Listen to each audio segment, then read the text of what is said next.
Voilà, c'est bon. On vous écoute, merci beaucoup. Monsieur le Président, Mesdames et Messieurs, tout d'abord bonjour et merci de m'avoir invité pour parler du musée franco-américain de Blérancourt. C'est effectivement un musée qui va rouvrir cette année après quasiment 12 années de fermeture. Donc je suis très heureuse de vous en parler aujourd'hui. Alors en vérité, je vais vous parler un petit peu du passé du château de Blérancourt. Ce qui s'est passé donc au XVIIe siècle. Je vais vous parler un petit peu d'Anne Morgan et puis je vais vous parler de ce qui se passe actuellement qui va permettre la réouverture du château de Blérancourt. Alors tout à l'heure nous reviendrons sur cette photo parce que c'est une photographie du site du château de Blérancourt tel qu'il existait il y a encore quelques années, mais actuellement si on regarde le site, il ne ressemble plus à ça puisqu'il y a eu un gros chantier d'extension qui vient d'être réalisé. Donc on reviendra tout à l'heure sur la photographie. Alors, ce château de Blérancourt, je ne sais pas si vous voyez ce qui est écrit en dessous de cette gravure, il a été construit par les potiers de Gesvres, qui était une famille très fortunée, et monsieur était en quelque sorte trésorier à la cour de France, enfin il faisait partie des financiers, et donc c'est une famille, et madame était elle-même d'une famille madame Charlotte de Gesvres, était également très fortunée. Donc on dirait maintenant que c'est un chantier qui était sans limite, c'était sans limite financière, et qui a donc bénéficié des dernières innovations de l'époque en termes architecturaux plutôt. Et on l'a très longtemps attribué à l'architecte Salomon de Brosse, qui était donc un architecte royal. Salomon de Brosse, c'est l'architecte qui a construit le palais du Luxembourg à Paris. Et actuellement, ça serait remis en cause.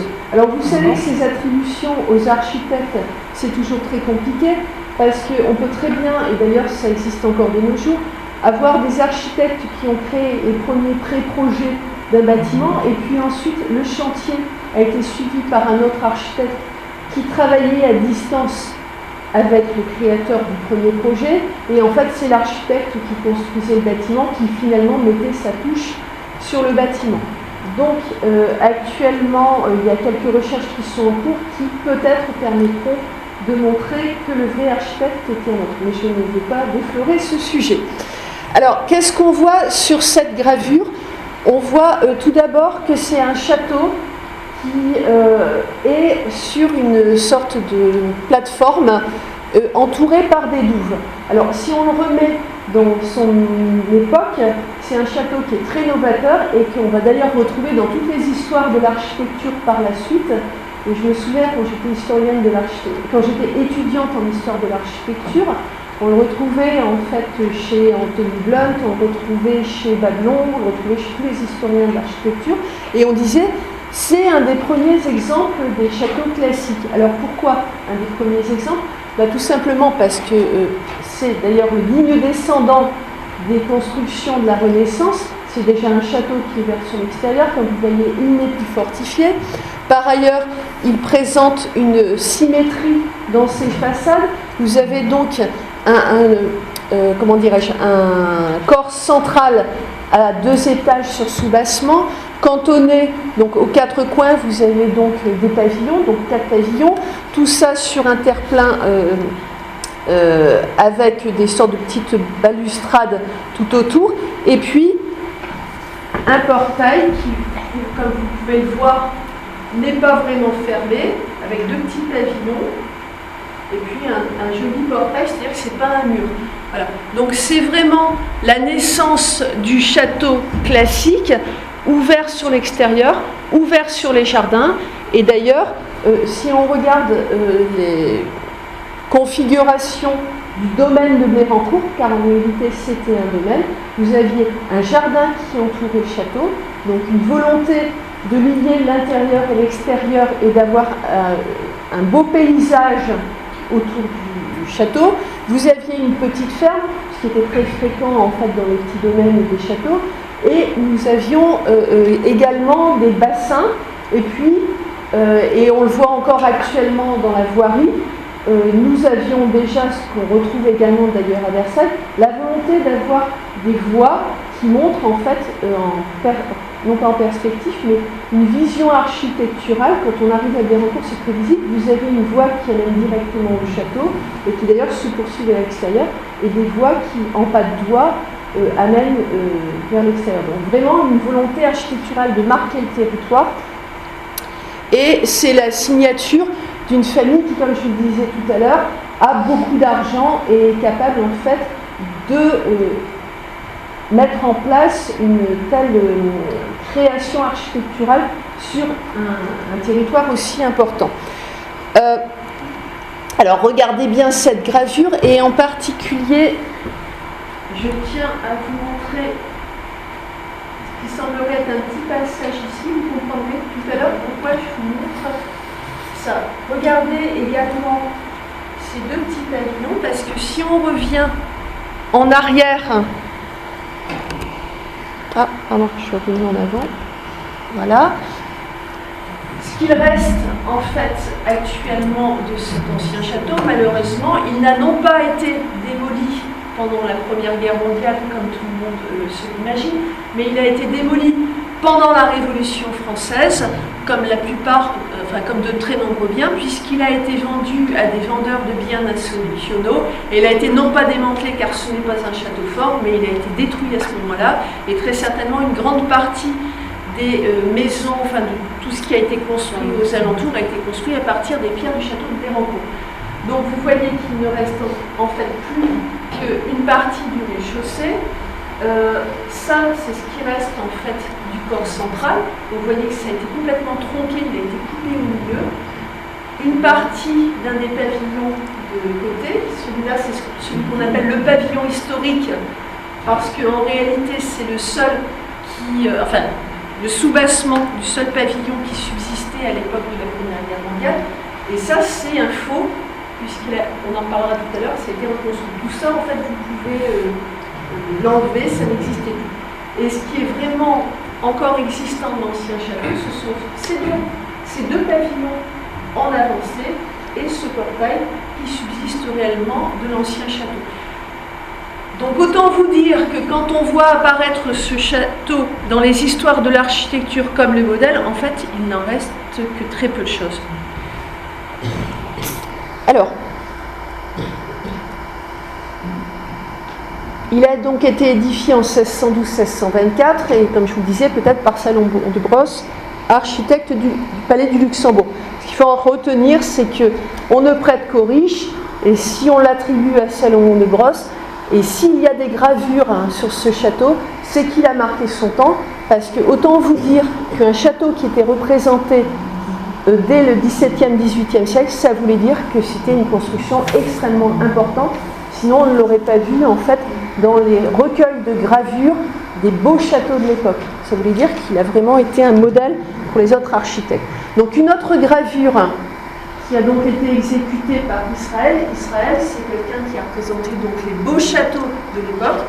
Vous voyez ici, c'est non pas photique, mais il a exécuté, donc vue du château de Bérancourt. Alors encore une fois, on reconnaît ce qui a frappé donc les contemporains de l'époque, un château sur un terre-plein avec des petits murets, donc une volonté de montrer en fait ce qu'il y avait autour.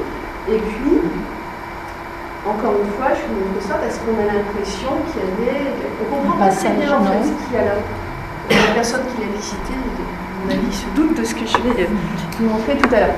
Voilà. Et donc, ce que je vous disais tout à l'heure, alors bon, après, on sait très bien qu'à l'époque, quand on représentait les châteaux, alors Israël, ce qui est intéressant chez lui, c'est que la plupart du temps, il est quand même relativement fin dans la représentation des architectures. Par contre, pour les jardins, très souvent, il pouvait y avoir des interprétations. Mais en tout cas, ce qu'on voit très bien, c'est qu'il montre quand même de beaux parterres, donc vraiment une volonté d'avoir un beau jardin d'agrément autour du château. Voilà, encore une autre gravure. Donc, toujours la même chose. Ce qui permet aussi de vous dire que Quand on voit plusieurs gravures représentant peu ou prou la même chose, soit ça veut dire que les graveurs se sont copiés entre eux, donc on a pu copier la gravure d'Israël, soit ça veut dire qu'effectivement ce qui est représenté est réel. Il faut toujours se méfier des gravures.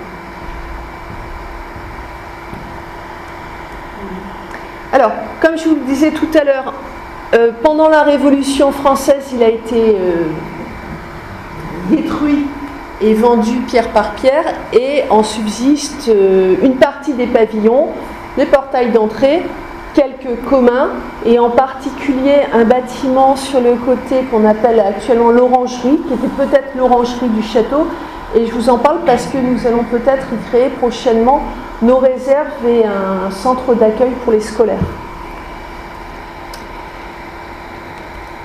Et puis un pont. Alors, qu'est-ce qui va se passer pendant la Première Guerre mondiale? Donc, Monsieur Thierry en parlait tout à l'heure. Pendant la Première Guerre mondiale, je ne vais peut-être pas me mettre là parce que du coup je vous embête. Pendant la Première Guerre mondiale, le château est très proche de la ligne de front. Et ce qui fait que cette ligne de front qui se déplace, alors une fois il est en zone allemande, une fois il se retrouve en zone alliée. Voilà. Ce qui va expliquer également les grosses destructions qui vont être endurées par le bourg de Bérancourt.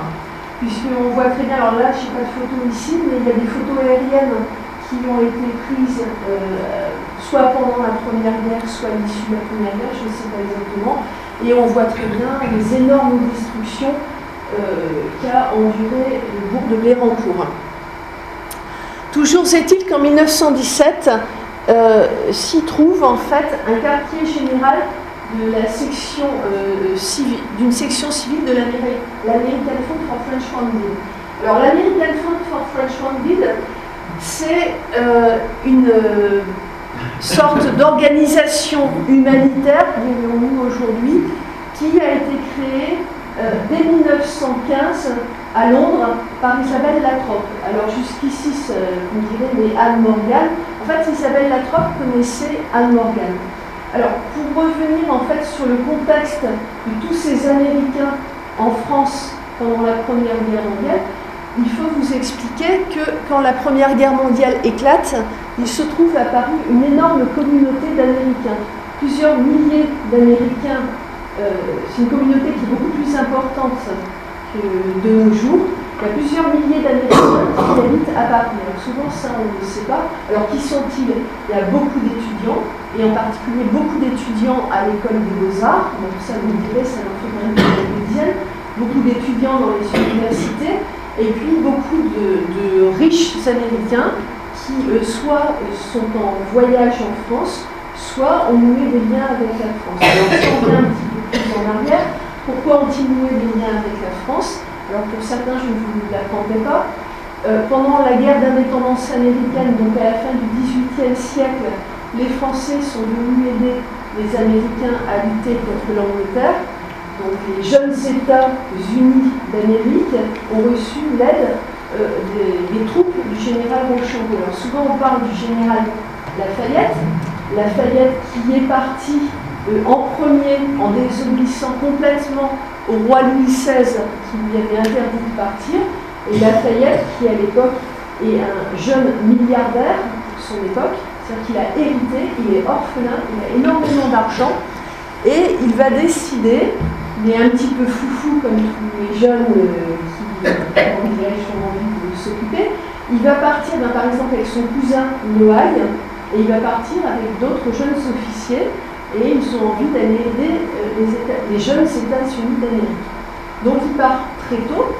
Et pourquoi Louis XVI lui interdit de partir? Il lui interdit parce que, en vérité, la France, qui a été défaite par l'Angleterre pendant la guerre de 7 ans, donc la guerre de 7 ans qui s'achève en 1763, la France a décidé de réorganiser totalement ses armées. Et quand Lafayette décide de partir, la France n'est pas prête. Et Louis XVI le sait pertinemment.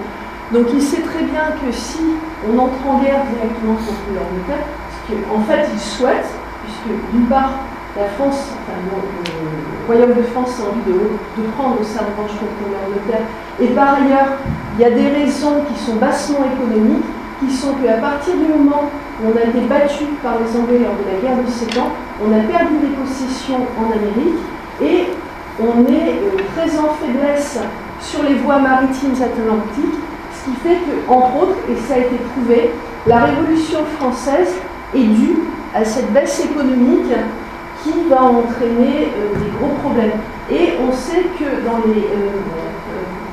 les cahiers de doléances qui ont été adressés par les villes quand on a fait les États généraux, il y avait des cahiers de doléances des ports de France, de tous les ports de France, y compris les ports de Méditerranée, parce que ces ports qui, autrefois, avaient un commerce relativement riche avec les colonies françaises des Antilles et les colonies françaises en Amérique, ces ports donc vont voir une baisse de leur niveau économique. Voilà, donc pour en venir à notre sujet, ça explique pourquoi Lafayette, puis le général Rochambeau, puisque une fois que les armées sont prêtes, Louis XVI va donner l'ordre d'envoyer la marine et le général Rochambeau et ses troupes, donc des milliers de Français vont venir aider les Américains. Et ça, c'est extrêmement important encore de nos jours pour les Américains. Pour eux, symboliquement, Lafayette est un des pères fondateurs des États-Unis. Et le portrait de Lafayette se trouve d'ailleurs au Congrès des États-Unis. En général, les Français ne le savent pas, mais Lafayette est quelqu'un de très important. Et par ailleurs, Lafayette est revenu en France au début du XIXe siècle, aux États-Unis au début du XIXe siècle, et pour faire une sorte de tournée triomphale, il a été acclamé par les Américains, et de nombreuses villes américaines portent le nom de Lafayette. Vous avez Lafayette City, Lafayette, etc. Donc c'est vraiment ancré dans l'histoire des États-Unis. Alors tout ça vous explique pourquoi la France et les États-Unis ont une histoire commune, une histoire liée, et ça explique aussi les fondamentaux de notre musée franco-américain. Alors c'est vrai que de nos jours, les dernières élections, personnellement, je suis fonctionnaire, je ne fais pas de politique, mais vous savez qu'il se passe des choses actuellement. Mais c'est trop compliqué de la même manière que depuis quelques années, comme la France et les États-Unis n'ont pas toujours les mêmes positions politiques dans les affrontements mondiaux. Mais clairement, il y a des choses qui nous lient, il y a des idéaux démocratiques qui nous lient, puisque je vous rappelle que notre constitution, notre démocratie, c'est entre autres fondée sur la Constitution américaine, puisque la première constitution au monde, c'est la Constitution américaine. Et Alexis de Tocqueville s'est donc inspiré de ce modèle américain pour écrire ses textes. Voilà, donc je vous ai fait un petit peu tout l'historique. Ce qui explique pourquoi, étant donné que nous avons des liens très forts depuis le XVIIIe siècle, sans exclure le fait que la fameuse Louisiane française, qui n'est pas la Louisiane actuelle, petit territoire, c'est un territoire qui est gigantesque, qui allait donc du sud des États-Unis jusqu'au Canada, ce qui veut dire qu'en fait, aux États-Unis, et d'ailleurs encore actuellement, de temps en temps on va passer des cajuns à la télévision dans des documentaires, vous avez une communauté française aux États-Unis qui n'est pas complètement anodine. Elle reste quand même, je dirais pas très importante, mais elle est encore existante.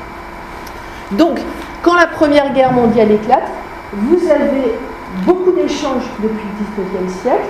Vous avez en particulier tous ces étudiants, non pas d'histoire de l'art, mais tous ces étudiants de l'école des beaux-arts qui sont américains ou qui vont dans les ateliers et qui ont appris à dessiner et à peindre selon le style de l'école des beaux-arts française. Ce qui fait que nous avons également une histoire artistique commune. Et pendant la Première Guerre mondiale éclate donc pour la France le 4 août 1914, et très vite, mais extrêmement vite, dès la fin du mois d'août 1914, les Américains vont se mobiliser pour aider la France. Alors, comme ils ne sont pas entrés en guerre à nos côtés, puisque je vous rappelle que le gouvernement des États-Unis à cette époque-là est isolationniste, ce qui veut dire qu'ils considèrent que chacun reste chez soi, chacun s'occupe de ses affaires. Bon, en fait, c'est plus compliqué que ça, mais je ne vais pas vous faire un cours sur l'isolationnisme. Et donc, ils ne vont rentrer en guerre qu'à partir d'avril 1917. Donc 1914-1917, vous voyez, il y a 3 années quasiment qui se passent. Et pendant ces 3 années, contrairement à ce qu'on pense, il y a beaucoup d'Américains qui vont déjà être là, qui vont déjà être sur le territoire. Alors, parmi ces personnes, il y a beaucoup il y a à la fois ceux qui vont combattre à nos côtés et des jeunes volontaires qui vont intégrer la Légion étrangère française pour pouvoir combattre dans les unités militaires françaises. Mais vous avez également beaucoup de personnes qui vont créer des associations, on dirait maintenant des associations humanitaires. Alors, parmi elles, très vite, et une des premières, je pense que c'est la première, vous avez Mrs. Bliss, qui est donc l'épouse d'un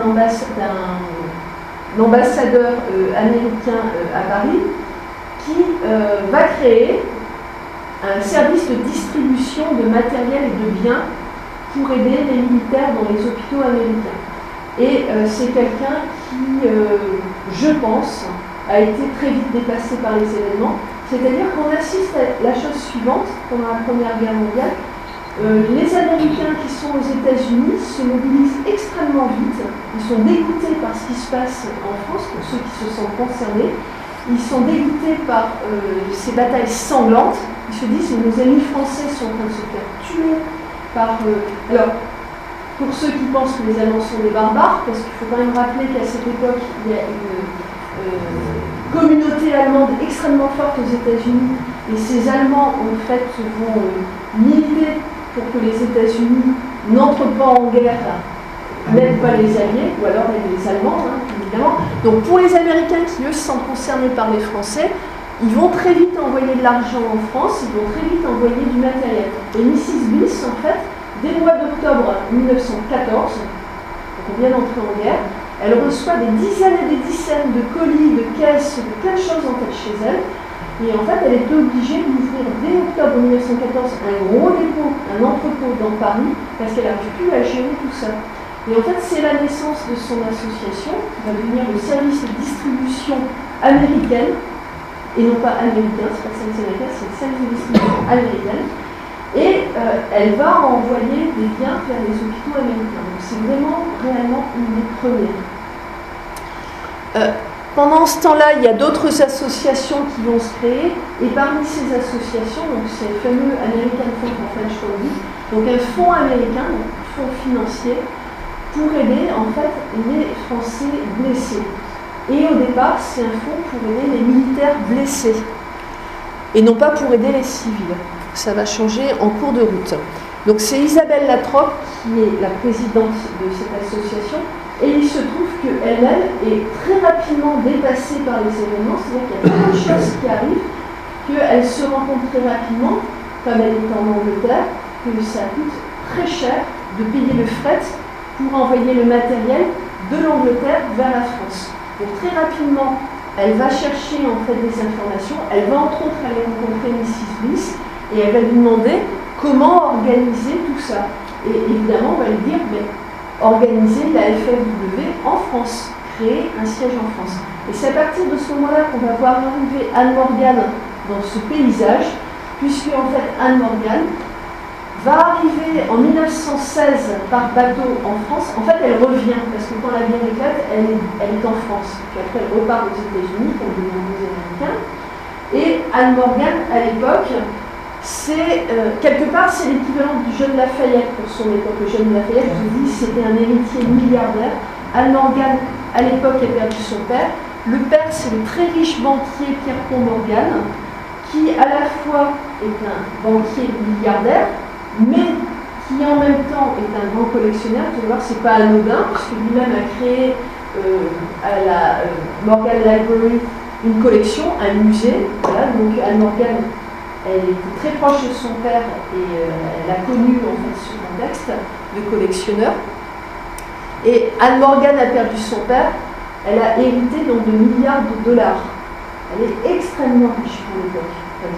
Milliards de dollars, en fait je ne sais pas combien mais elle est très riche et c'est très certainement une des héritières les plus riches au monde pour l'époque. Autant vous dire que dans la communauté américaine, Anne Morgan est très connue. Et donc, on va lui demander de participer participer, en général comme trésorière, à ces associations, puisque non seulement elle peut aider financièrement, par exemple la FFW, mais en plus de ça, elle a un réseau de connaissances qui lui permettent d'aller demander à ses amis et connaissances d'aider eux-mêmes toutes ces associations humanitaires. Voilà. Donc pendant toute la guerre, Anne Morgan va aider la FFW, va être en lien avec toutes ces associations humanitaires. Et il se passe la chose suivante. En 1917, les États-Unis entrent en guerre, à partir d'avril 1917. Et toutes ces associations américaines, je vous ai pas parlé beaucoup, mais en fait il y en a des dizaines et des dizaines, vont se poser la question de leur avenir après l'entrée en guerre des États-Unis. Alors pourquoi? Parce que les États-Unis vont donc organiser des services, des unités hospitalières et des dispensaires en France, parce qu'on va très vite se rendre compte que en fait, tous les médecins ont été mobilisés, tous les médecins français.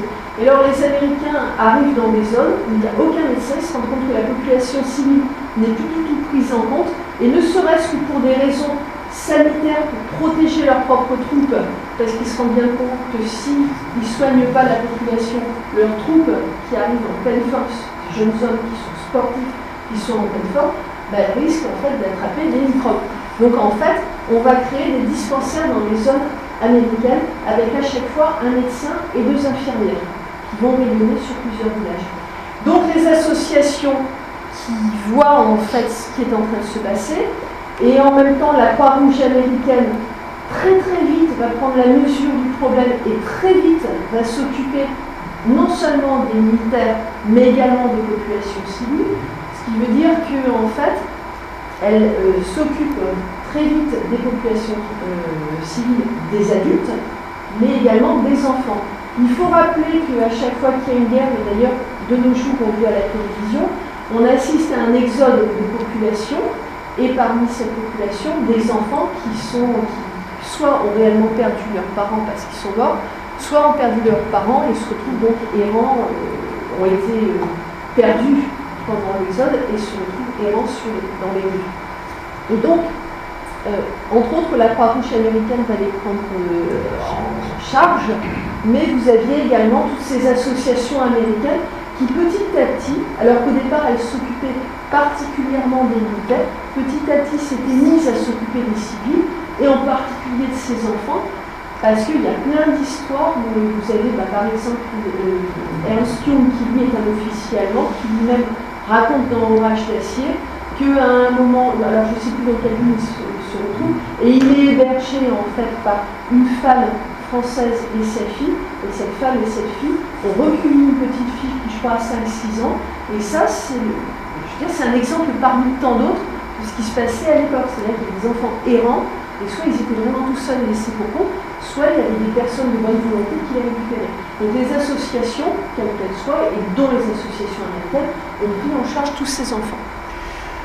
Donc Anne Morgan, qui fait partie de la FFW, va créer, se pose elle-même la question de l'avenir de la FFW, et en mars 1918, donc ce n'est pas encore la fin de la guerre, on ne sait pas que la guerre va se terminer, puisque la guerre se termine en novembre 1918, Anne Morgan va créer ce qui est le Comité américain pour les régions dévastées. Alors pourquoi ça s'appelle comme ça? Ça s'appelle comme ça parce que l'Aisne est déjà extrêmement détruite. D'ailleurs, il y a encore des choses qui vont être détruites par la suite. Et l'idée, c'est d'aider à la reconstruction de l'Aisne. Donc on parle de la reconstruction. La particularité du CARD, ça a été de récupérer en fait tout ce qui avait été organisé, inventé par les associations entre guillemets humanitaires américaines et autres d'ailleurs, puisqu'il y a eu également des associations britanniques par exemple qui ont aidé les Français. Et en fait, elle en a fait une synthèse. Elle a regardé en fait tout ce qui se passait à droite à gauche et elle a pensé non seulement à aider matériellement à la reconstruction des bâtiments par exemple, des villes, des villages, etc. Comme d'autres familles, d'ailleurs les Rockefeller, les Carnegie, etc. ont aidé également, et en particulier à Ternier, vous avez, à Ternier, vous avez le centre qui a été entièrement construit par les Carnegie. avec l'aide financière des Carnegie. Et elle va penser à s'occuper des adultes, à s'occuper des enfants, et elle va profiter de l'expérience de la Croix-Rouge américaine qui a prouvé qu'il faut non seulement soigner les personnes, avoir des dispensaires, mais également avoir des infirmières visiteuses. C'est-à-dire qu'on va à domicile, on va voir les personnes et on leur explique en fait les premiers soins, on leur explique l'hygiène de base et on leur explique comment bien s'occuper des enfants. Voilà. Donc Anne Morgan en fait récupère tout ça et puis on peut dire, alors là par contre je n'ai pas de preuves, mais il semblerait qu'il y ait déjà eu des premières expériences de ce qu'on pourrait appeler de la bibliothérapie pendant la Première Guerre mondiale, c'est-à-dire en fait se servir du livre, de la lecture, pour soigner psychologiquement des malades, peut-être des militaires. Alors je n'ai aucune preuve là-dessus, mais en attendant, on voit que Anne Morgan, pour l'époque, met directement en place un service de bibliothèque qui va devenir un service de bibliothèque ambulant, puisqu'elle va le mettre à bord d'une Ford T. Alors c'est très amusant, en fait j'imagine qu'ils clouent une étagère dans la Ford T et ils mettent donc des livres sur ces étagères et après ils les mettent à disposition des adultes et des enfants.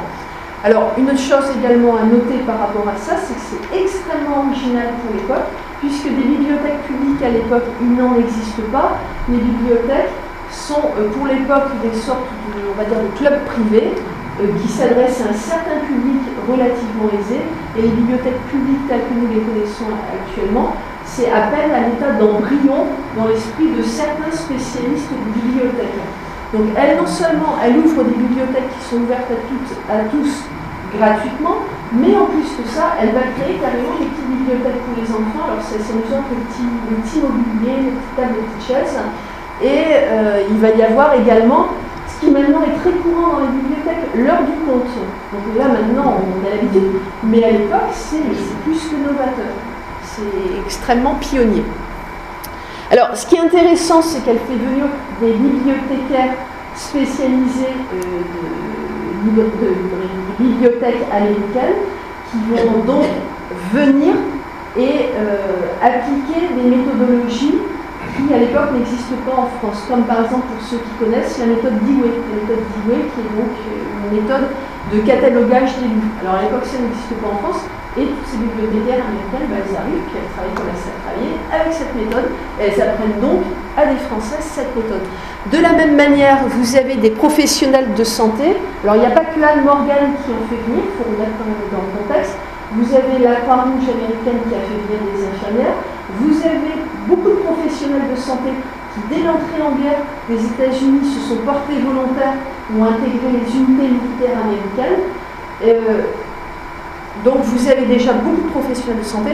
Et il faut rappeler également le rôle de l'hôpital américain de Neuilly, dont je ne vous ai pas parlé tout à l'heure, mais un des gros noyaux de l'aide et de l'entraide américaine aux Français pendant la Première Guerre mondiale, c'est cet hôpital américain de Neuilly qui va concentrer en fait toutes les aides et tout le soutien américain, puisque en fait, je vous parlais de Paris avec ses milliers d'Américains, et l'hôpital américain de Neuilly, on va dire, c'est vraiment la création de Myron T. Eric et de ses amis, donc l'ambassadeur américain à Paris et ses amis, et en fait, il existait déjà un tout petit hôpital américain avant-guerre, petit hôpital, alors je crois que c'était 24 lits, je ne me souviens plus exactement du nom, qui permettait d'accueillir en anglais, en américain, donc des Américains qui sinon se seraient retrouvés malades et isolés à Paris.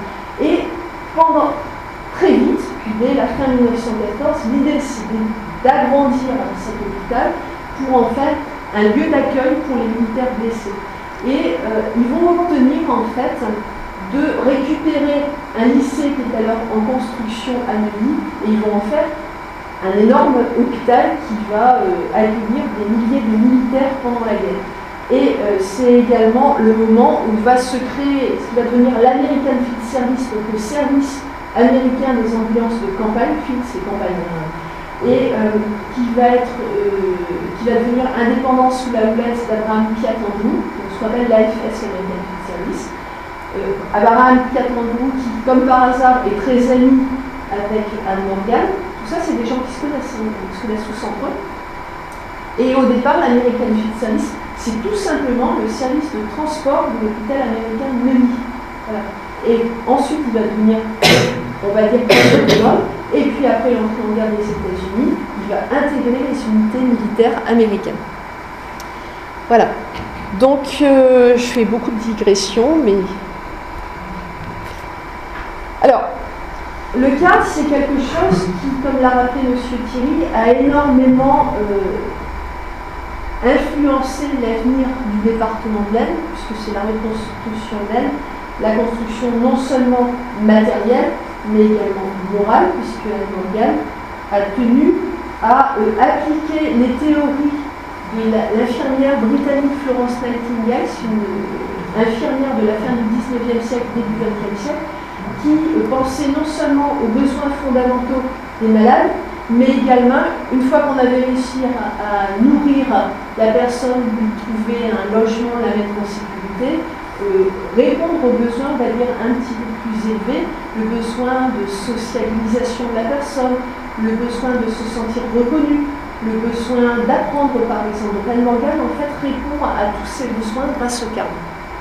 C'est pour ça, d'ailleurs, que la population de l'Aisne, en tout cas ceux qui s'en souviennent encore, ont une profonde reconnaissance envers Anne Morgan. Parce qu'elle ne s'est pas contentée d'apporter des sacs de pommes de terre, en fait, au département de l'Aisne, et de faire reconstruire les maisons. Alors, une autre particularité du cadre, c'est qu'à la différence de nombreuses associations qui cessent d'exister après la fin de la guerre, alors elles n'ont pas cessé d'exister directement, puisqu'il se trouve que, clairement, la France n'est pas en mesure de s'occuper directement de sa population, en tout cas dans le nord de la France, et il y a une vraie pénurie de personnel de santé et d'hôpitaux.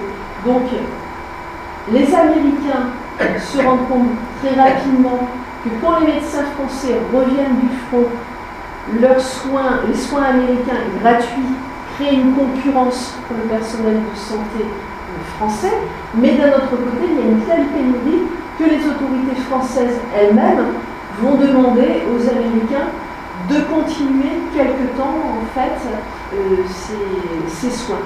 C'est d'ailleurs à cette époque-là que vont être créés, par exemple, l'hôpital mémorial américain de Reims, que vous connaissez peut-être.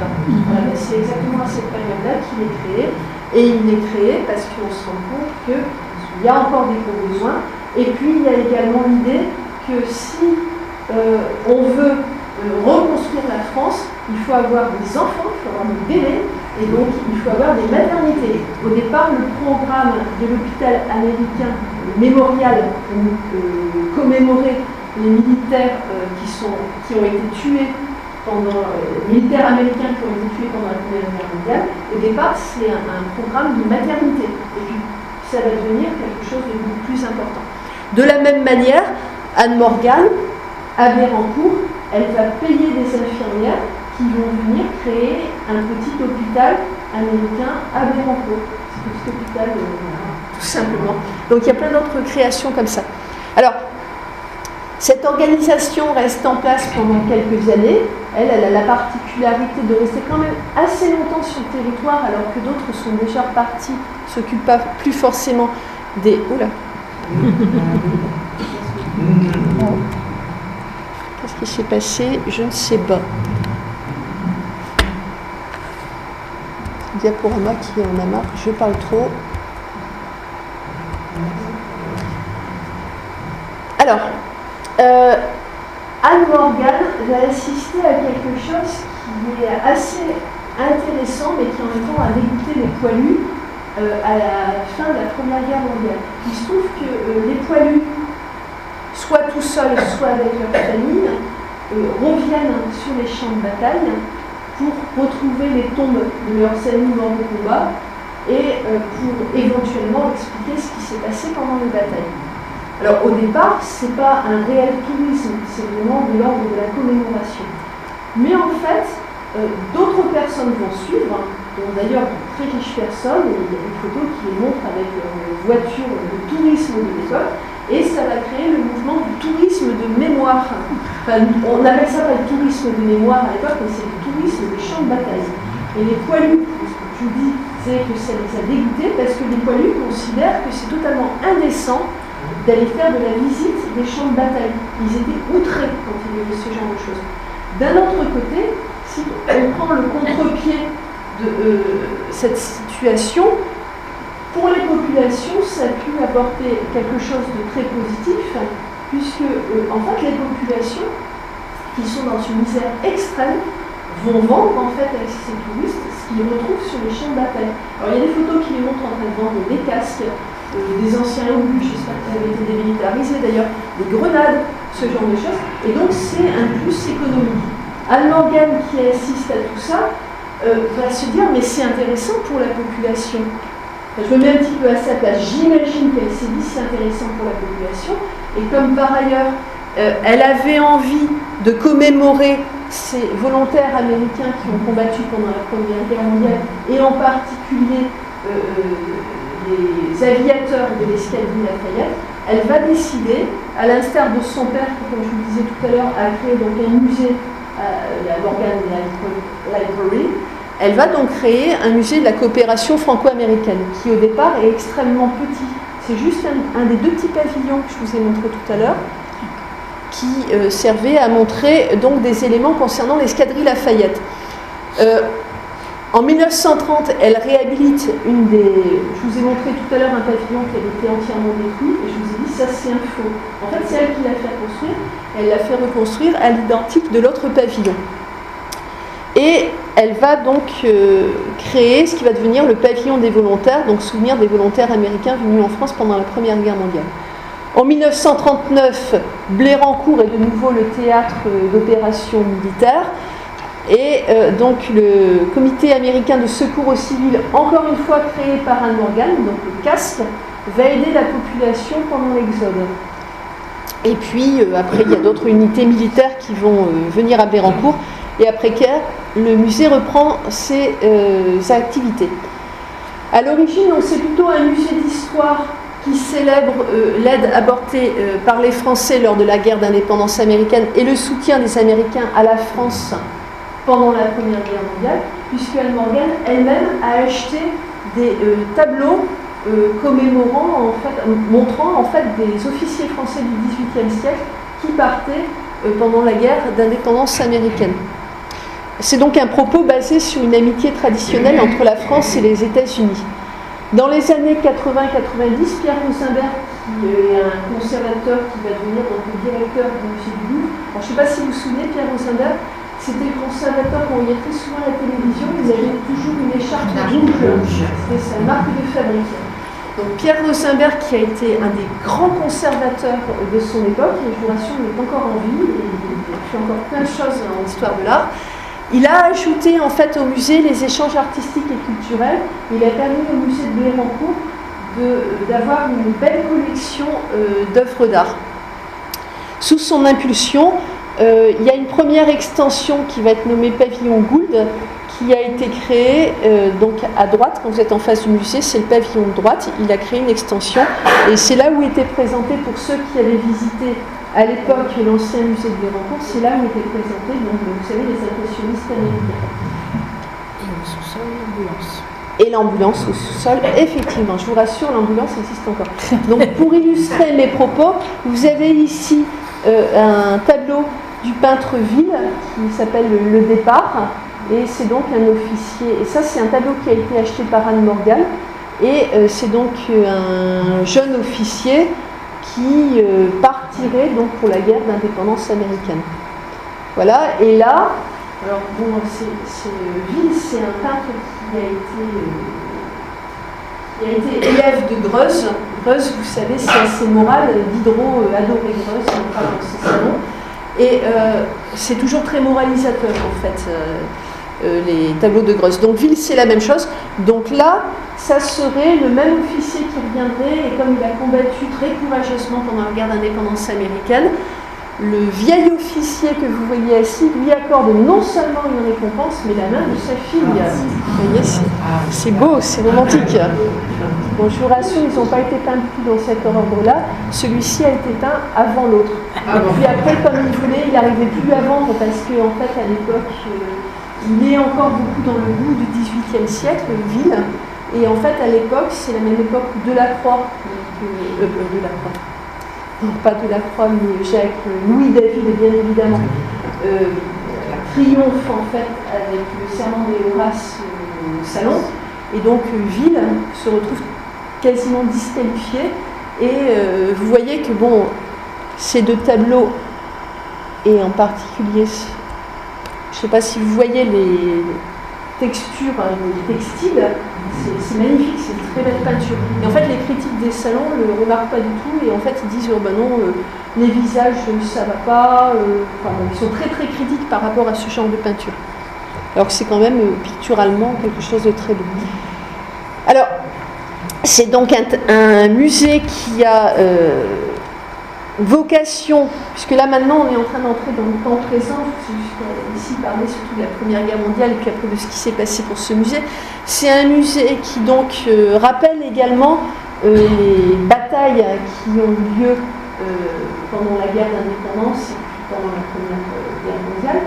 Donc vous allez avoir évidemment des combats maritimes, puisque je vous ai parlé tout à l'heure de la guerre d'indépendance américaine, et en fait c'est une bataille. Alors je n'irai pas jusqu'à dire que c'est la première guerre sur les mers du monde, c'est la Première Guerre mondiale, mais il faut inscrire la guerre d'indépendance américaine dans un contexte qui est extrêmement étendu géographiquement, puisque nous avons deux flottes qui sont, en tout cas pour la France, devenues très importantes. La flotte britannique était déjà très importante, et ce sont deux flottes qui vont s'affronter un petit peu partout dans le monde pour se couper en fait les routes maritimes. Voilà. Du coup, et qui par ailleurs vont continuer de se battre, alors que la fameuse bataille de Yorktown, qui est une victoire terrestre, la première grande victoire des forces franco-américaines contre les Britanniques, donc à Yorktown. Mais ça ne scelle pas en fait la fin de la guerre d'indépendance américaine. Après, on continue de se battre encore plusieurs années avec lui. Alors, le nouveau musée, puisque nous en avons réellement le temps présent, le nouveau musée va être structuré en 3 sections. Alors, vous allez avoir évidemment la section des idéaux, on en a parlé tout à l'heure, puisque je vous disais que la France et l'Amérique partagent des idéaux démocratiques. Enfin, les partagent et les partagent pas en même temps, parce que c'est pas tout à fait les mêmes textes et c'est pas tout à fait les mêmes idées démocratiques. Et en particulier, on voit très bien quand on lit Alexis Tocqueville, et j'entendais en fait je ne sais plus quel historien qui en parlait dernièrement, j'imagine que c'est sur France Culture, et qui expliquait très très bien qu'en fait l'idée d'égalité chez Tocqueville, c'est l'idée qu'il n'y a plus d'aristocratie. Et après chacun se débrouille. En gros, hein, donc, en gros, l'idée, on n'a pas tout à fait les mêmes idées d'égalité chez les Français, chez les Américains. C'est juste un exemple. Donc si on creuse un petit peu plus, il y a beaucoup de différences. Donc, le musée franco-américain de Blérancourt, dans son nouvelle présentation, présentera donc dans le pavillon de gauche, le pavillon historique, les idéaux. Alors, il y aura donc une présentation concernant les textes et les grands hommes qui ont participé à l'émergence de ces idéaux. Vous allez avoir une salle sur la découverte de l'Amérique par les Français. Ça n'est pas anodin, puisqu'il va y avoir par exemple des échanges avec les Indiens natifs d'Amérique, et on sait que les Français ont pu se lier avec certaines tribus indiennes, amérindiens, et les Anglais avec d'autres tribus. Ça a d'ailleurs participé également des guerres entre les Français et les Américains. Il y aura une présentation sur les esclaves, la vision que les Français ont de la lutte contre l'esclavagisme, et les Américains n'ont pas tout à fait la même vision des choses. Et je crois que je vous ai un petit peu tout dit. Alors après, la nouveauté, c'est que nous allons avoir également une grosse section épreuve, épreuve au pluriel, puisqu'il sera question non plus seulement de la guerre d'indépendance américaine et des échanges qui ont pu avoir lieu à cette époque entre les Français et les Américains, mais également la Première Guerre mondiale. Et là, on va rappeler en fait le rôle des volontaires américains pendant la Première Guerre mondiale, le rôle de ceux qui se sont enrôlés et qui ont par exemple combattu sous commandement français dans l'escadron Lafayette, et puis le rôle des associations humanitaires. Et puis la grande nouveauté, c'est qu'à Bérancourt, maintenant, vous aurez une petite présentation, petite salle sur la Seconde Guerre mondiale, puisque les Américains reviennent en France pendant la Seconde Guerre mondiale. Et puis on sait que c'est quand même une situation relativement paradoxale, puisque de la même manière que pendant la Première Guerre mondiale, ils n'entrent pas tout de suite en guerre. Alors il y en a certains qui aimeraient bien, mais ils ne peuvent pas tout de suite. Et puis finalement, Pearl Harbor, certains historiens disent que quelque part, ça a un peu aidé à la chose. En tout cas, le président américain n'aurait pas été mécontent de Pearl Harbor, mais là je dis des gros mots. Et en tout cas, ça a permis d'entrer en guerre, l'entrée en guerre officielle des Américains. Donc ils vont entrer en guerre réellement donc, fin 41, Pearl Harbor c'est décembre 41, et ça nous permet de rappeler que la Seconde Guerre mondiale pour les Américains, c'est pas que la France, c'est pas que l'Europe, c'est en fait le Pacifique. Et les Américains nous en veulent énormément parce que en fait, les Français en règle générale, quand on pense à la Seconde Guerre mondiale, on pense au débarquement, on pense à la libération de 1945, on pense aux GI qui défilent, alors on oublie complètement ce qui se passe dans le Pacifique, et après la libération de la France, il y a encore des affrontements extrêmement sanglants qui opposent les Japonais et les GI américains, et les Américains nous en veulent, parce que en réalité, nous, on élimine totalement ça de notre mémoire. Donc en fait, ça nous permettra de rappeler ce genre de choses, et ça nous permettra également de rappeler qu'à la suite de la libération, en règle générale dans la mémoire des Français, on voit en fait les GI, ils sont jeunes, ils sont beaux, ils sont bronzés, ils donnent des chewing-gums, des chocolats, tout va bien, la vie est belle.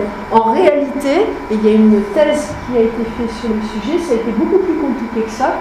Alors beaucoup plus compliqué parce que déjà, les GI, ils étaient très jeunes justement, ils avaient vraiment très envie de s'amuser, et en fait, une fois que les combats ont été terminés, en réalité, il y a eu beaucoup d'exactions qui ont été commises, dont des viols. Et même si les états-majors américains ont très durement réprimé ces viols, et d'ailleurs, il y a beaucoup de Noirs américains qui ont été condamnés à mort, qui ont été exécutés, et il semblerait qu'il y ait eu beaucoup d'exécutions qui, en fait, c'était pas eux vraiment les vrais coupables. Il y a eu également des vols. Et puis par ailleurs, il faut rappeler qu'à l'époque, aux États-Unis, ils n'avaient pas le droit de boire de l'alcool. Et on le voit très bien, et d'ailleurs dans les films on le voit, quand ils arrivent, quand ils passent dans les rues, les Français leur servent de l'alcool. Et en fait, ils ne tiennent pas du tout l'alcool. Ce qui fait que ça empire encore la situation. Et puis par ailleurs, de la même manière qu'il y avait eu des problèmes pendant la Première Guerre mondiale, parce que pendant la Première Guerre mondiale, on le dit très souvent, il y a eu des grosses bases américaines qui ont été créées, par exemple à Saint-Nazaire. C'était des bases de soutien pour les unités américaines. Pendant la Seconde Guerre mondiale, on a de nouveau de grosses bases américaines, mais là, il y a un énorme changement, puisque ces bases américaines vont continuer d'exister en France, puisque en fait on entre dans la période de la guerre froide, et ça va être extrêmement compliqué pour les Français, puisque en fait ils vont avoir l'impression pour certains d'être occupés par les Américains. Voilà. Donc on essaie de rappeler ça en fait dans le nouveau musée de Bérancourt, et on parle également de la période de la guerre froide, puisque la période de la guerre froide en fait c'est une période très paradoxale. Vous avez à la fois donc ce sentiment de certains Français d'être occupés. Il y a des affrontements politiques, et en particulier entre le Parti communiste français et ceux qui soutiennent les Américains. Et puis il faut rappeler que De Gaulle lui-même n'a pas du tout été apprécié par Roosevelt, qu'il n'a absolument pas reconnu. Donc De Gaulle, il était très... un jour, il s'entendait bien avec les Américains, le lendemain, c'était un peu plus compliqué, on va dire. Et en même temps, vous avez l'arrivée massive de biens de consommation en France. Et certains ont pu dire que, en tout cas les communistes appelaient ça la Coca-colonisation de la France. Donc c'est une période qui est très paradoxale. Et puis en même temps, par exemple, on a obtenu le dépôt, vous allez rire, j'ai obtenu le dépôt d'un flipper qui arrivera du Mucem d'ici 2 semaines, qui sera en dépôt au musée franco-américain de Blérancourt. Et cet objet va permettre d'illustrer la chose suivante. En fait, on passe d'une société où le bistrot, alors excusez-moi messieurs, c'est un lieu de sociabilité uniquement masculin. Et en fait, avec les Américains, il y a une société du loisir qui est en train d'émerger en France. Et en fait, les bistrots, ça va devenir un lieu mixte où les jeunes, alors je ne dis pas que c'est bien, mais en attendant, vous allez avoir les jeunes filles et les jeunes hommes qui vont y venir. Vous allez avoir de nouveaux jeux, le flipper par exemple qui arrive, alors qu'avant on jouait aux cartes, on faisait ce genre de choses.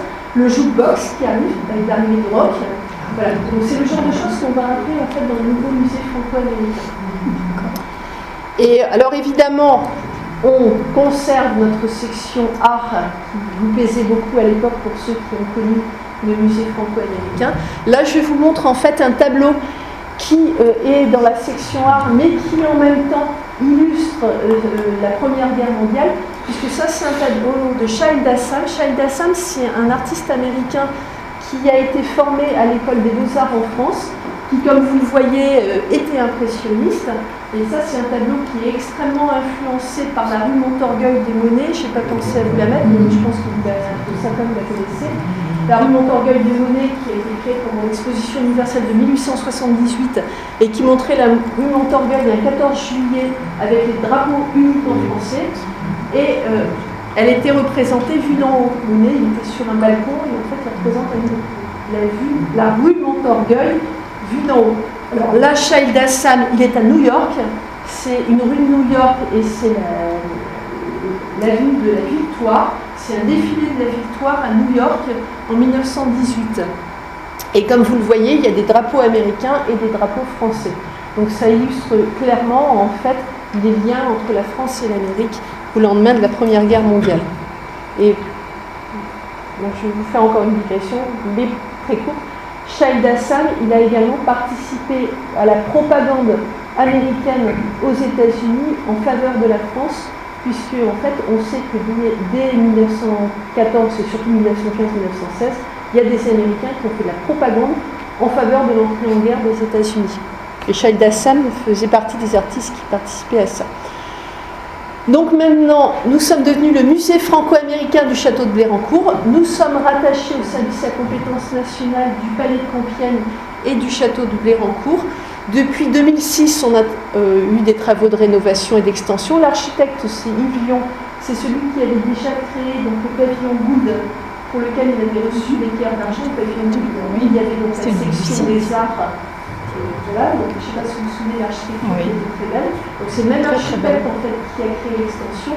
Notre surface d'exposition est triplée. Vous allez découvrir un musée qui a complètement changé, avec d'ailleurs des items que vous n'avez jamais vus, qui n'ont jamais été exposés.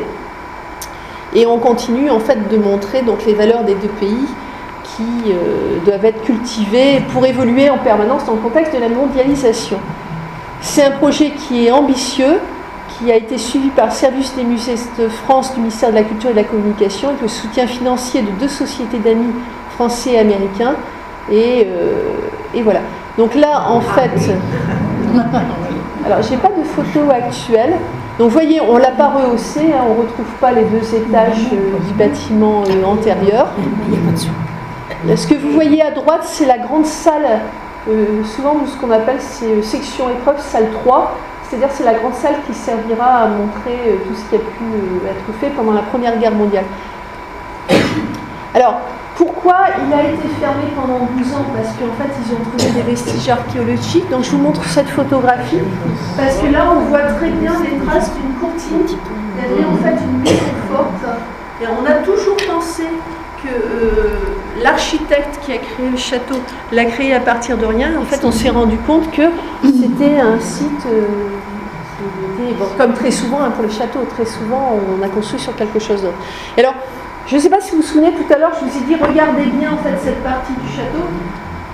En fait, en creusant, ils ont trouvé directement ce pont, qui est un pont vraisemblablement du XVIe ou XVIIe siècle. Voilà. Et quand je vous disais, regardez bien, je vous disais, on ne sait pas très bien ce qu'il y a. Apparemment, il y aurait eu déjà ce pont qui touchait donc la façade. Voilà. Et ça, c'est des choses qui ont entraîné des fouilles archéologiques pendant 6 à 7 années. Ça a complètement bloqué le chantier. Et en réalité, le chantier a réellement redémarré, on va dire, il y a 2 ans et demi. Moi, j'ai pris mon poste il y a 1 an et demi, fin octobre 2015. Et à l'époque, le chantier venait à peine de démarrer. Vous voyez, c'est très rapide, puisque là, le chantier est terminé. Donc, moi, quand je suis arrivée, on n'en était même pas à ça. Donc, la partie béante, on a en fait, avec ce projet architectural, recréé ce corps central, avec quelque chose de relativement transparent, et une architecture qui se veut en contraste par rapport à l'architecture classique, mais en même temps, alors moi j'appelle ça une architecture contemporaine classique, puisque ça fait référence à de l'architecture qui était contemporaine dans les années, on va dire, 50-60. Donc c'est relativement classique comme architecture. Une vision du chantier, voilà. Et là, vous avez donc notre entrée avec donc la passerelle. Là, vous avez donc... alors, les collections ne sont pas encore installées puisqu'on va commencer les transferts la semaine prochaine. Vous voyez, donc ça, c'est un escalier qui descend puisque l'extension, en fait, est en une sorte de sous-sol.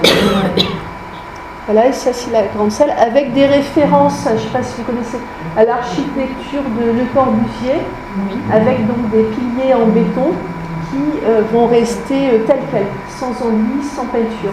Et alors, ce qui est très intéressant, alors là, je n'ai pas vraiment montré. Là, je vais pas revenir. Là, je ne voulais pas montrer, mais en fait, l'architecte a fait une sorte de jeu, et si on regarde bien, je vous incite à regarder l'architecture quand vous viendrez visiter le musée, vous avez une voûte mais qui est à peine perceptible, c'est à peine, on le voit parce qu'en plus de ça, il a conservé des lignes au plafond et on voit qu'il y a des répartitions de force. C'est très joli parce que, comme vous le voyez, ce sont des colonnes à fût inversées et en fait, il y a des voûtes mais très très légères au-dessus. C'est assez beau en fait comme architecture. Voilà, évidemment, toujours les jardins du Nouveau Monde, pour ceux qui connaissent, avec donc des espèces américaines. Alors, pendant ces années qui se sont passées, les collections ont continué d'être enrichies. C'est pour ça que je vous disais, vous allez découvrir des choses que vous n'aviez jamais vues au musée de Bérancourt précédemment, avec en particulier ce petit biscuit de Niederwiller, qui est donc le traité d'amitié entre Louis XVI et Franklin. Et moi, je m'amuse souvent à le commenter en disant, mais regardez le positionnement de Louis XVI par rapport à Franklin. Louis XVI, c'est vraiment le roi de toute sa gloire, qui est sur une sorte de petite estrade, et il domine Franklin, qui est vraiment représenté. On sait que Franklin était habillé dans un costume, on va dire, bourgeois à la limite du paysan, c'était un intellectuel, Franklin. Et en fait, souvent je dis, mais si Louis XVI avait su, d'une part, ce qui lui est arrivé à lui, et par ailleurs ce qui est arrivé aux États-Unis, peut-être que le biscuit aurait été différent.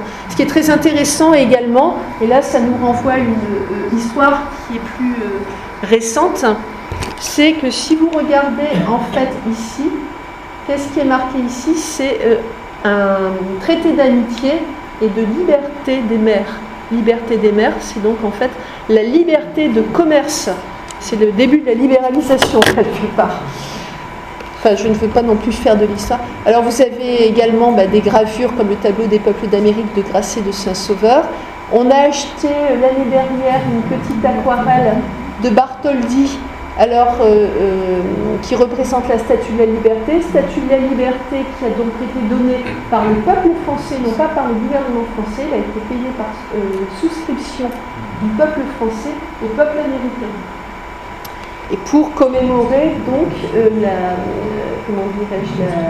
le centenaire en fait de la guerre d'indépendance, 1876. Mais par contre, ils ont mis un petit peu de temps à la réaliser, donc elle a été édifiée après. Voilà. Et ça, c'est donc une terre cuite de Bartholdi. Enfin non, c'est un plâtre façon terre cuite de Bartholdi qui a une histoire très particulière puisqu'il a été donné au commandant Saunier qui commandait en fait le bateau Isère qui a transporté en pièces détachées la Statue de la Liberté jusqu'à New York. Et moi je m'amusais à dire que en fait l'Isère c'était un bateau à vapeur qui était donc d'une classe de bateaux qui appartenait à la Marine nationale et qui servait à transporter les bagnards, entre autres.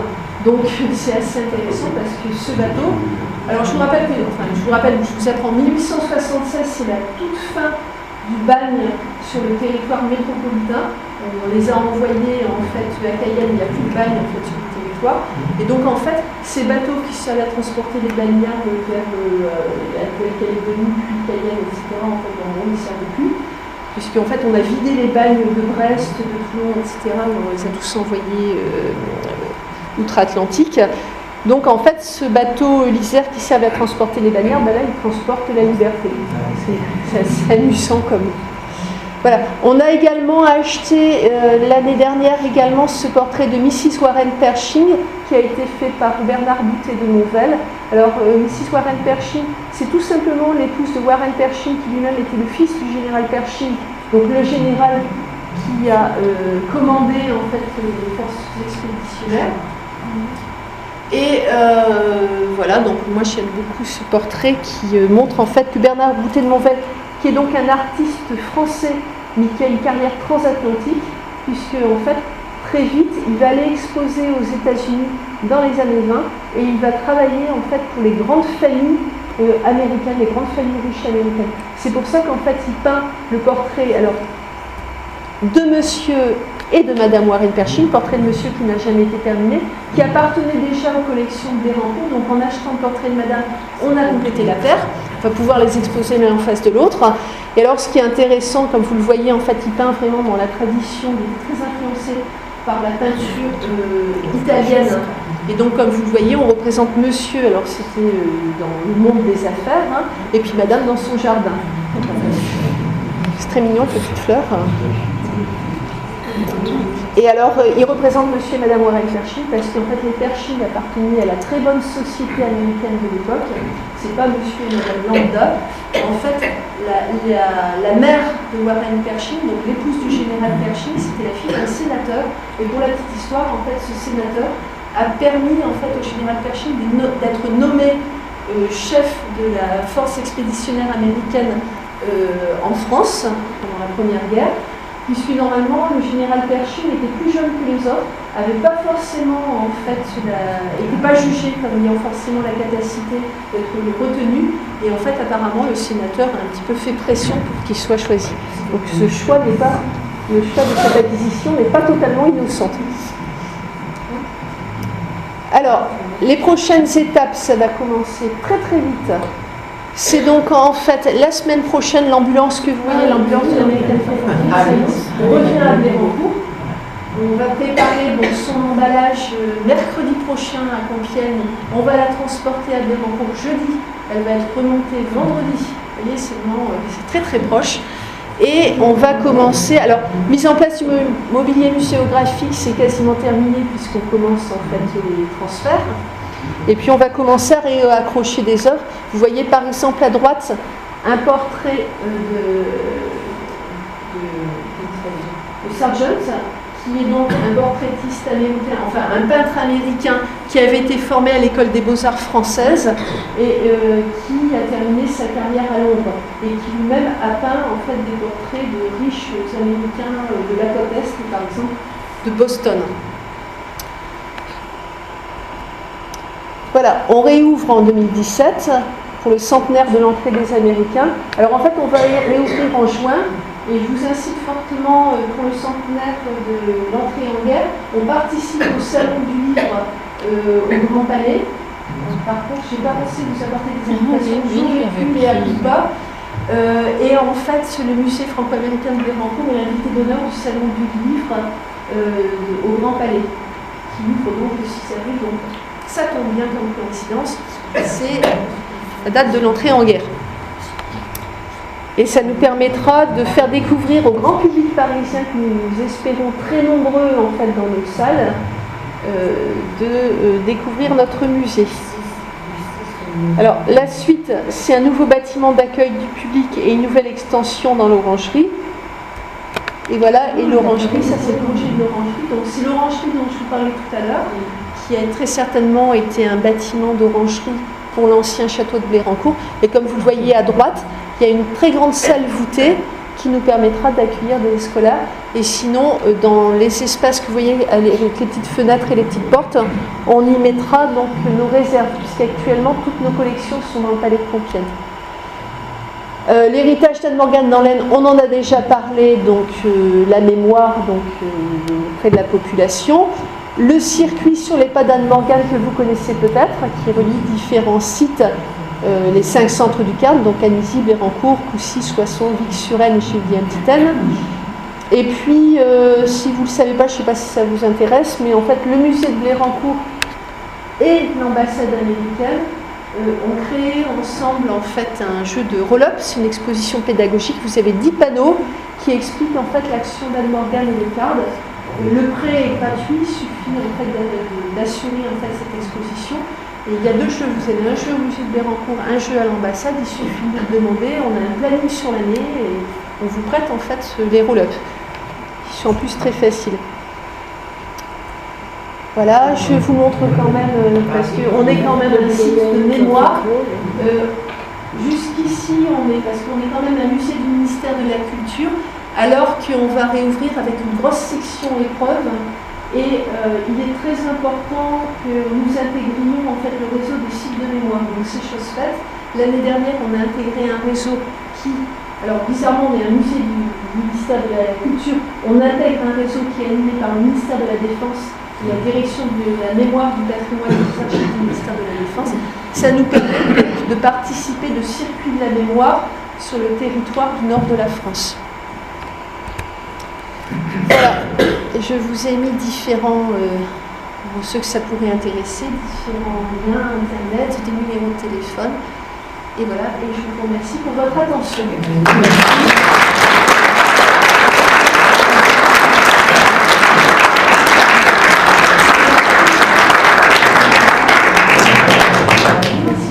Des questions? Quelle sera la première exposition temporaire? Ah, j'ai vu tout. En fait, évidemment, alors on réouvre avec notre exposition permanente et comme il faut quand même commémorer l'entrée en guerre des Américains, puisque nous, on a surtout une présentation sur les volontaires, donc les personnes qui n'étaient pas militaires pendant la Première Guerre mondiale. Enfin, en même temps, je dis quelque chose d'un petit peu erroné, puisque les volontaires qui ont combattu sous ordre français dans l'escadrille Lafayette, du coup, c'était dans les militaires.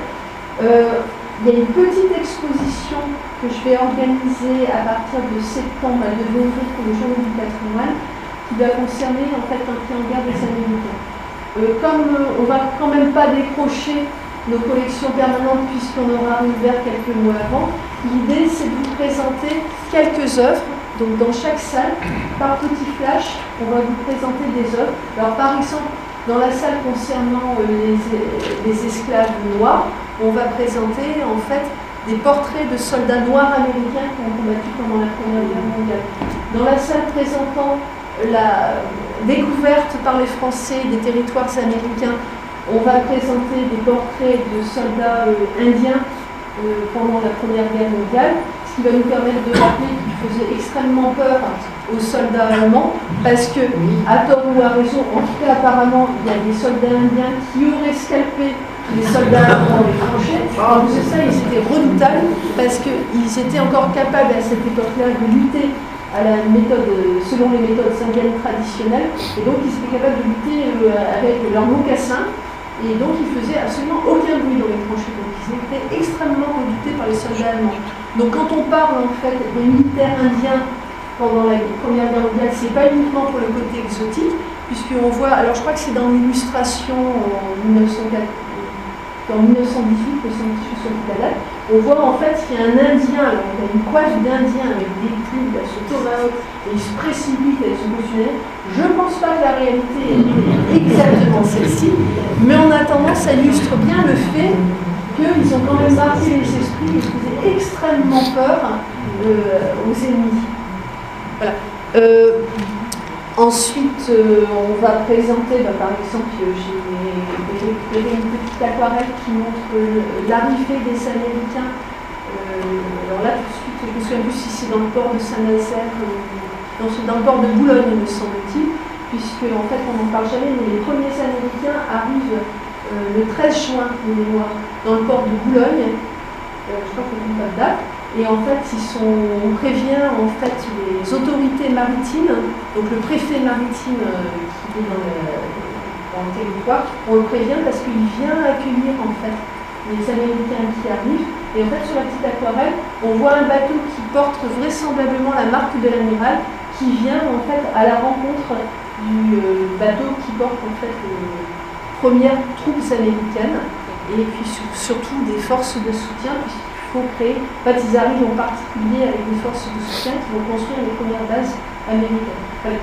Enfin, cette exposition, donc ça sera des petits flashs, et par exemple dans notre salle Seconde Guerre mondiale, où on va exposer normalement un drapeau nazi signé par 27 GI, qui montre en fait la victoire des jeunes GI sur le nazisme. On va peut-être remplacer le drapeau par un drapeau des États-Unis signé par un drapeau français signé par les membres de l'escadrille Lafayette. Enfin, ouais, quelque chose comme ça.